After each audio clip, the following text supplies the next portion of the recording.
Ça m'arrive aussi souvent de me mettre en colère quand j'arrive pas à faire un exercice correctement, quand je me rends compte du grosse erreur après que je pensais avoir bien fait un exercice. Pour moi, faire une erreur, c'est un peu comme perdre un jeu qui pourtant semble simple. Et ça m'arrive assez régulièrement de pleurer. De pleurer parce que je me considère comme nul. Et quand je pleure, évidemment, c'est pas super facile de calmer quelqu'un qui pleure, je dirais. En, en tout cas, moi, j'ai personnellement du mal à vraiment me calmer. D'ailleurs, ça m'a toujours surpris. Comment comment les autres personnes peuvent garder son calme devant un exercice qu'ils n'arrivent pas à faire. Je, je trouve, je trouve que je trouve ça bizarre. Il y a beaucoup d'aspects de la vie qui ressurgissent très négativement ou très positivement chez des personnes autistes. Donc c'est pour ça qu'il y a des tendances souvent soit à l'euphorie, soit à la dépression, donc des changements d'état énormes chez les personnes autistes. Et j'ai un ami autiste par exemple qui d'une minute à l'autre peut passer d'un état extrême à l'autre et c'est vraiment absolument impressionnant. Donc il y a ce côté un peu extrême du ressenti interne des personnes autistes. Et le problème aussi, ce qui fait qu'on est assez mal compris en tant que personne autiste dans le domaine des études supérieures et même dans beaucoup d'autres domaines, c'est que ces émotions sont très intérieures. Donc ça se voit pas. Et je sais qu'on développe, chaque personne autiste développe ses stratégies de compensation pour réussir un peu à exprimer la manière dont elle se sent sans tout à fait se dévoiler. Enfin, c'est un équilibre qui est très difficile à trouver. Mais je sais que pour ma part, donc j'ai toujours été très intérieur, donc je montrais vraiment jamais ce que je ressentais. J'ai un visage assez impassible, donc un peu le cliché de l'autisme, mais c'était vraiment le cas. Je sais qu'il faut que j'apprenne par avance à anticiper le signal du moment où je passe du mauvais côté de la barre, c'est-à-dire du moment où vraiment je pourrais faire une crise. Donc pour cela, maintenant, j'arrive de mieux en mieux à m'éloigner avant, par exemple, d'un lieu où il y aurait beaucoup de bruit, je m'éloigne avant que ce soit la catastrophe. Donc j'arrive mieux à prédire la catastrophe. Avant, je ne pouvais pas du tout. C'est pour ça que beaucoup d'enfants autistes, malheureusement, on a cette image de l'autisme égale la crise. Les enfants autistes, c'est qu'ils n'ont pas encore la capacité et le recul pour réussir à anticiper les catastrophes et à faire la crise. D'autant plus qu'ils dépendent souvent d'un environnement familial qui ne comprend pas toujours les besoins des enfants. Donc ça s'exprime surtout du point de vue des hypersensibilités et hypersensorialités. Quand il y en a une qui est confrontée à rude épreuve, alors il faut réussir à quitter le lieu, entre guillemets, ou à s'astreindre de la situation dans laquelle l'hypersensibilité est mise à rude épreuve pour ne pas faire de crise, parce qu'au fond, après, c'est tout de suite que les personnes ont un jugement très très mauvais, autiste, il fait une crise, machin, voilà, etc. Donc c'est vraiment un apprentissage qui, pour moi, au quotidien, et je pense que pour beaucoup de personnes autistes, c'est le cas aussi. Il y a énormément de stress chez la plupart des personnes autistes, et chez moi en particulier, d'ailleurs, je suis toujours constamment stressé, angoissé. Je pense pas que beaucoup de personnes autistes vous diraient le contraire. Et c'est vrai que pour ma part, dès qu'il y a une situation stressante, je fais absolument tout pour l'éviter. Donc il y a plusieurs stratégies d'évitement. C'est soit quand j'en ai la possibilité, je mets dans mes domaines d'intérêt, c'est-à-dire que je fais des choses qui peuvent, entre guillemets, avoir un côté apaisant sur moi. Bien quelquefois l'inverse se produit, c'est quand je suis trop dans mes domaines d'intérêt. Il y a beaucoup d'informations qui vont dans mon cerveau et ça me stresse d'une autre manière, mais c'est un stress positif. En tout cas, c'est dès qu'il y a un stress, qu'il y a un imprévu, une situation externe ou une hypersensorialité, c'est-à-dire quelque chose que je ne contrôle pas. Alors le but pour moi, c'est d'arriver à anticiper le moment critique qui est la crise et de se détacher du contexte qui amène justement ce stress. J'ai appris à analyser les lieux où il y avait personne. C'est par exemple, je pouvais rester un quart d'heure aux toilettes entre les cours ou aller me balader même lorsqu'il y avait 5 minutes entre deux salles. Ne pas attendre dans le couloir parce que le fait d'attendre, on se met dans une position physique qui est relativement fixe et on peut être soumis à beaucoup d'imprévus sociaux, de personnes qui pourraient nous demander quelque chose qu'on n'a pas prévu. Et ça, pour moi, c'est un stress absolument énorme. Donc, on vient de voir Joanne, alors effectivement, qui a de grosses difficultés à maîtriser ses comportements, contrairement à Valentin qui y parvient. Elle n'y arrive pas. Hein, donc, quand quelque chose ne lui convient pas, quand elle a raté quelque chose, par exemple, et d'ailleurs, elle dit elle-même qu'elle a du mal à comprendre que les autres, ses camarades étudiants, ne réagissent pas comme elle, tellement c'est fort pour elle, quoi. Hein, elle ne supporte pas, du coup elle explose. Et là c'est vrai que pour ce type de profil, on comprend très bien la nécessité de la présence de l'accompagnant, hein. Il faut qu'il y ait quelqu'un à côté de ces étudiants pour quand effectivement la crise va arriver, parce qu'il y a quelque chose qu'ils ne supportent pas, et puis on ne peut pas tout prévoir, hein, voilà, eh bien qu'il y ait un accompagnant qui puisse intervenir, accompagner l'étudiant, sortir un petit peu du groupe pour ne pas gêner les autres, etc. Ça, c'est quelque chose dont Valentin peut se passer, mais Joanne, là, il lui faut absolument quelqu'un. Autrement, voilà, elle va se faire rejeter par les autres, hein. On voit très bien la différence de situation. Donc voilà, il faut tenir compte de ces profils différents, de la nécessité plus ou moins importante d'un accompagnant. Donc il y en a qui n'en ont pas besoin, il y en a d'autres qui en ont besoin ponctuellement, puis il y en a d'autres qui en ont besoin d'une façon continue. Les aménagements pédagogiques ordinairement proposés ne suffisent pas ou ne conviennent pas forcément pour les personnes relevant du spectre de l'autisme.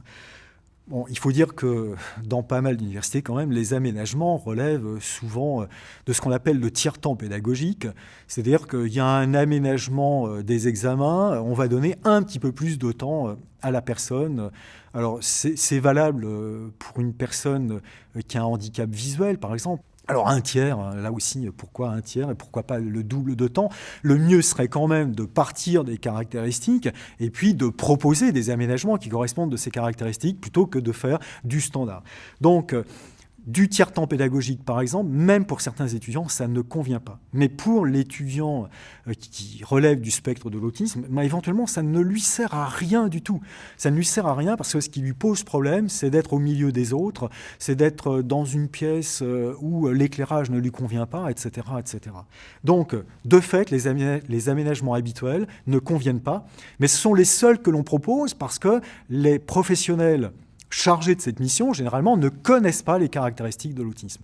D'où cette mission de les former, mieux connaître l'autisme et donc mieux aménager l'environnement.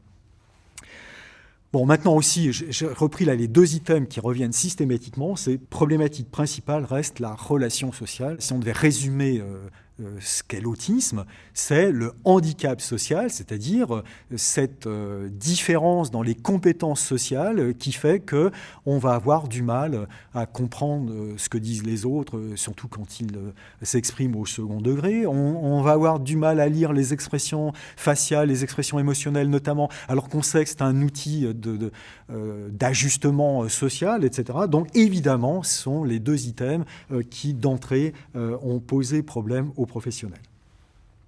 Si on rentre un petit peu plus dans le détail, vous voyez ici, je l'ai mis, on va rentrer dans le détail et à chaque fois, j'ai essayé de faire un parallèle avec une caractéristique connue actuellement de l'autisme à partir de la recherche scientifique qui se fait au niveau international. Alors, les problèmes perçus, en voici quelques-uns. J'ai repris ici, c'était des questions ouvertes, j'ai repris la plupart du temps la formulation propre des professionnels. Donc, évidemment, au premier rang, et c'est normal, difficulté importante dans la communication. Et c'est vrai que c'est là où il faudrait mettre la quasi-totalité du pouvoir d'aménagement, parce que, en plus, s'il n'y a pas de communication, enfin, vous savez bien que c'est le propre du fonctionnement quotidien. Quand on n'a pas de communication, on ne peut pas comprendre ce que veut l'autre, et si l'autre ne comprend pas ce que lui dit, on ne peut pas non plus l'aider. Donc c'est le point crucial, c'est vraiment le nœud de l'aménagement, enfin le nœud de la prise en charge d'une personne qui relève du spectre de l'autisme. C'est avoir une communication de bonne qualité. Alors j'ai mis ici des exemples. L'étudiant autiste n'arrive pas toujours à exprimer les difficultés qu'il rencontre. Et ceci n'est pas étonnant, car parfois même, il sait qu'il est en difficulté sans vraiment identifier la source de la difficulté. Les étudiants en TSA perturbent la classe. On est toujours dans la sphère du social, parce qu'ils parlent tout seuls, ou qu'ils parlent fort, qu'ils font du bruit, etc., etc. Il y a des solutions, là, à mon avis, faciles qui sont à mettre en œuvre. Ne serait-ce que peut-être expliquer un certain nombre de choses à l'étudiant ou le placer dans des conditions où il pourra, à certains moments, parler tout fort parce qu'il en a besoin pour comprendre ce qu'on vient de lui dire, assimiler ce qu'on vient de lui proposer, etc., etc. Autre particularité, autre problème qui est proposé par les professionnels, Ils ont des troubles connexes, visuels, auditifs, moteurs, comme beaucoup d'autres personnes. Vous savez qu'il y a le spectre de l'autisme avec ses caractéristiques, telles qu'on peut les retrouver dans le DSM-5. Et puis, il y a aussi ce qu'on appelle des troubles associés ou des comorbidités. Donc, de fait, il y a d'autres troubles à prendre évidemment en considération, mais qui ne relèvent pas à proprement parler des caractéristiques de l'autisme. Des difficultés aussi, on tombe là sur une caractéristique tout à fait essentielle, que sont les fonctions exécutives, c'est des difficultés à s'organiser, à gérer les changements, à gérer l'imprévu. Alors, en effet, les changements sont problématiques, mais les changements sont particulièrement problématiques s'ils ne sont pas prévus. Alors, on pourrait se dire, on peut déjà, dans la mesure du possible, éviter les changements, mais ce qui est vraiment crucial, c'est que quand on sait qu'il y aura des changements, c'est de les préparer. Donc là, en l'occurrence, prévenir l'étudiant que son examen est retardé, que la salle d'examen a changé, que la séance de travaux pratiques qui devait se faire à tel endroit, habituellement se fait à tel endroit, mais là, exceptionnellement, il se fera à un autre endroit parce qu'on a besoin d'un matériel qui ne se situe pas au premier endroit, etc., etc. Donc, je vous ai dit, on peut mettre en face un certain nombre de caractéristiques liées à l'autisme. Les difficultés de communication, en dehors, en effet, du niveau de langage qui a été développé, il y a des particularités. J'ai mis ici, par exemple, la pragmatique. La pragmatique, vous savez, c'est cette partie du langage qui fait qu'on adapte sa façon de parler à la situation, à la personne à laquelle on s'adresse, etc. Eh bien, on sait que chez les personnes autistes, cet aspect du langage est parfois problématique. On appelle ça des troubles de la pragmatique. Autre trouble bien connu dans le domaine de l'autisme, c'est la théorie de l'esprit. La théorie de l'esprit, c'est cette compétence que nous avons à savoir imaginer, par exemple, ce qu'une personne peut bien penser dans une situation et en fonction de ce qu'on est en train de lui dire. Si je dis à une personne, imaginez, ça pourrait être le cas d'un étudiant ayant un syndrome d'Asperger, il va dire à sa voisine « Oh, mais vraiment, les vêtements que tu portes, ils sont vraiment très moches et pour telle ou telle raison, etc. » Ça, c'est un défaut de théorie de l'esprit, c'est-à-dire cette difficulté à saisir que si on fait ce commentaire, qui est tout à fait authentique en tout cas, alors il ne s'agit pas d'empêcher aux gens d'être authentiques, mais il faut savoir que dans certains cas, être authentique devient extrêmement blessant pour la personne à laquelle on s'adresse. Et donc, forcément, qu'on va trouver des troubles de la communication, de l'interaction sociale avec les étudiants. S'ils sont toujours extrêmement authentiques, mais parfois extrêmement blessants, vous voyez bien qu'ils vont finir par se trouver exclus du groupe d'étudiants dans lequel ils évoluent. Donc voilà, deux raisons ici. Si on connaît un petit peu ce qu'est la pragmatique, si on sait ce qu'est la théorie de l'esprit, on peut faire des aménagements où on peut apprendre à la personne à repérer un certain nombre de signes dans la communication sociale. Je continue. Les étudiants parlent seuls, fort, font du bruit. Ici, je vais revenir là-dessus, donc je ne vais pas m'étendre maintenant, mais il y a des particularités sensorielles. Il faut absolument en tenir compte. J'ai réservé une petite partie dans un instant sur cet aspect-là. À nouveau, on retrouve la théorie de l'esprit. Je lis, pour bien comprendre, j'ai besoin de parler fort. Je ne traite que cet aspect de la situation, donc je relis et je parle fort. Mais si j'ai des problèmes de théorie de l'esprit, je ne vais donc pas imaginer qu'à ce moment-là, je deviens gênant pour toutes les personnes qui sont autour. J'ai rencontré des personnes qui travaillent dans les bibliothèques. Elles me disent, mais voilà, l'étudiant autiste, parfois, il est gênant de tout le monde parce qu'il fait du bruit, parce qu'il parle de fort, il se fait des commentaires forts, etc. Bon, là, soit on va lui proposer une petite salle dans laquelle il pourra vraiment travailler parce qu'il en a besoin, ou on essaiera de lui apprendre à tenir compte des autres personnes. Ce n'est pas de la mauvaise volonté, c'est simplement un traitement qui ne se fait pas spontanément, qui ne se fait pas naturellement. Donc vous voyez bien, la théorie de l'esprit, on la trouve mobilisable très fréquemment pour expliquer un certain nombre de problèmes. Je continue. Des troubles connexes, visuels, auditifs, etc. Voilà, il faut savoir que dans bon nombre d'étudiants, de jeunes relevant du syndrome d'Asperger, il y a des problèmes de coordination motrice. On appelle ça la dyspraxie. La dyspraxie, c'est cet ensemble de compétences motrices mais qui ne sont pas innés, que l'on apprend au fil des apprentissages. Donc là, soit à nouveau, on va permettre un entraînement pour améliorer sa motricité, ou on va s'arranger pour réduire les activités qui réclament une coordination motrice, en tout cas tout à fait importante, ce qui est le cas dans le domaine scientifique, par exemple à l'université, où il y a réalisé des travaux pratiques avec des gestes extrêmement fins. Alors si c'est fondamental, peut-être qu'il faut réorienter l'étudiant. Si c'est moyennement fondamental, on va essayer d'aménager pour qu'il assiste bien à l'aspect pratique qu'il doit acquérir, mais on va éviter en tout cas qu'il fasse peut-être lui-même les gestes.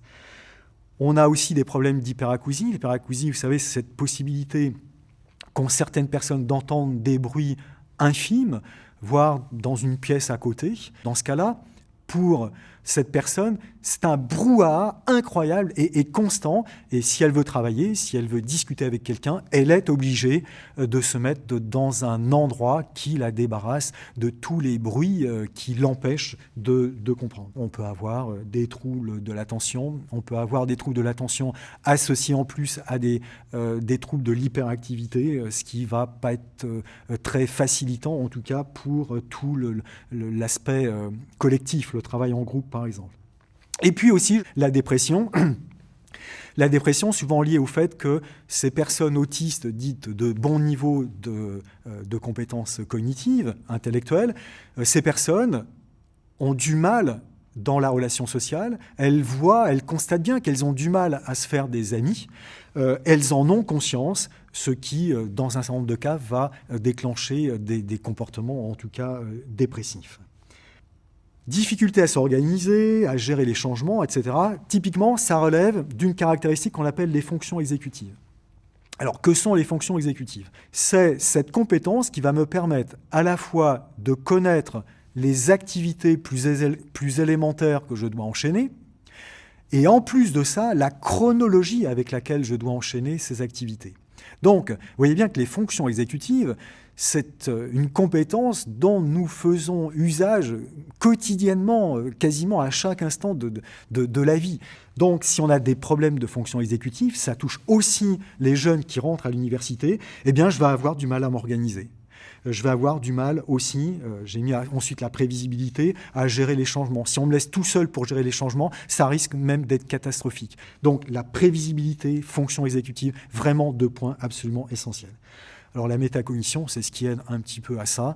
La métacognition, c'est cette compétence que nous avons pour savoir, par exemple, qu'on a plus de difficultés sur cette partie du cours que sur celle-là, ce qui va nous conduire peut-être à consacrer plus de temps sur la première partie que sur la seconde. Ou au contraire, dire, là, j'y comprends tellement rien, il vaut mieux que je consacre mon énergie cognitive, mes facultés de travail sur une autre partie. Donc la métacognition, c'est aussi cette capacité à être la gestion des choses de manière très générale, c'est ce que veut dire méta, au-dessus du traitement cognitif. Et là, on sait qu'il y a des fonctionnements particuliers, en tout cas pour une partie des personnes Asperger. Deuxième série de problèmes qui ont été signalés, difficulté dans la dimension émotionnelle. Alors j'ai mis difficulté à comprendre les émotions, anticiper les émotions, avoir des émotions standards, etc. Une difficulté que rencontrent beaucoup de personnes autistes, c'est la lecture des expressions faciales. Quand vous adressez à un groupe, par exemple, vous voyez bien qu'à un moment donné, quand vous dites quelque chose, les gens ne semblent pas comprendre ou ne pas être d'accord, etc. Ce qui vous permet immédiatement d'ajuster votre discours, donner plus d'informations ou poser une question. Donc, la lecture des expressions faciales, c'est un élément de communication tout à fait important. Alors, il y a parfois des gens qui font des études, on dit « Ah, mais la communication non verbale, c'est 60% de la communication ». Alors, ça peut varier. Toujours est-il que quand on n'arrive pas à lire les émotions des autres, quand parfois, et bon nombre d'autistes ont du mal à avoir des expressions faciales qui sont en accord avec leurs émotions, eh bien, on a une difficulté de l'interaction sociale absolument évidente. Donc, on pourrait croire que c'est du superflu, mais non, pas du tout. Les émotions, l'anticipation des émotions des autres. Alors, l'anticipation des émotions des autres, ça relève à nouveau de la théorie de l'esprit, D'accord ? Si je dis ça, normalement, elle devrait être contente. Elle n'est pas contente. Pourquoi ? Parce que j'ai mal expliqué ou parce que je me suis trompé sur ses propres intérêts, etc., etc. Donc, à nouveau, théorie de l'esprit au cœur vraiment de l'interaction sociale. Bon, avoir des émotions standards, ça aussi, peut-être en avez-vous rencontré. L'enfant autiste qui rit, personne ne comprend parce que ce qui le fait rire, lui, ne vous fait pas rire, vous. Et parfois, c'est réciproque. Ce qui conduit, et je vais revenir aussi sur cet aspect-là, à avoir des explications, ce qu'on appelle des attributions sur ce qu'est la personne, parfois bien éloignées de ce qu'est la réalité. L'étudiant n'arrive pas à respecter les démarches, les procédures, les consignes, ou parfois le contraire. C'est-à-dire que vous avez donné une consigne et il l'applique à la lettre. Toujours est-il que très, très, très souvent, les consignes qui sont données ne sont pas totalement complètes. Il y a une part d'implicite. Et donc là, parmi les conseils en tout cas, si en tout cas vous regardez que vous êtes enseignant par exemple, réfléchissez au côté opérationnel de votre consigne. Vous faites ci, puis ça, etc. Vous savez que dans les consignes particulièrement non opérationnelles, je me place à un moment où on va arriver aux examens, on peut dire, bon, surtout, revoyez, enfin, étudiez ça pour la semaine prochaine. Mais qu'est-ce que ça veut dire, revoir ou étudier pour la semaine prochaine ? Vous voyez bien que tout ce qu'on va en faire, du matériau donné en cours, va dépendre des procédures de traitement qu'on a l'habitude d'utiliser. Pour un étudiant qui relève du spectre de l'autisme, toutes ces consignes très génériques n'indiquent en rien sur ce qu'il faut faire. Donc là, il faut être absolument vigilant. Alors, difficulté à faire comprendre les règles. Là, je me place du côté, en effet, de l'enseignant, faire respecter les délais ou d'accepter qu'on puisse les changer, etc., ce qui arrive assez souvent. Une dernière chose, c'est sur les comportements qui ne sont pas toujours standards et donc pas toujours très bien compris des autres et pas très mal perçus. Parfois, je parle à la fois ici des professionnels, mais des administratifs. Si on a une connaissance des possibilités que peut avoir un étudiant autiste quand il vient réclamer quelque chose à la scolarité, si on a cette connaissance-là, on ne va pas faire ce qu'on appelle des attributions erronées en disant « mais il est impoli, il est ceci, il est cela ». C'est souvent pas le cas du tout. Alors, ce n'est pas exclu non plus, peut-être que tous les autistes ne sont pas très polis, mais dans un certain nombre de cas, ce n'est pas un problème de politesse, c'est un problème de compréhension de la situation. Donc, si on cumule tous ces petits problèmes, c'est ma dernière ligne ici, l'étudiant est souvent mis à l'écart du point de vue des autres étudiants, mais aussi du point de vue des enseignants, du point de vue de l'administration. J'ai mis à l'écart même sur le plan pédagogique, et je pourrais rajouter à l'écart même sur le plan administratif. J'ai mis sur l'aspect émotionnel une notion assez récente dans la recherche, c'est la notion de neurone miroir. Et en quelques mots, c'est que quand on voit quelqu'un, par exemple, dont le visage montre qu'il y a une grande tristesse, les neurones miroirs ne sont pas des neurones particuliers, mais sont des neurones, c'est une partie de notre cerveau qui, voyant cette information de grande tristesse, vont s'animer comme si nous étions exactement dans la même situation. Ce qui va notamment déboucher sur ce qu'on appelle l'empathie. L'empathie, c'est au moins la compréhension de l'état émotionnel de la personne que l'on a sous les yeux. Eh bien, on sait que du point de vue des personnes autistes, il y a des problèmes en termes de neurones miroirs.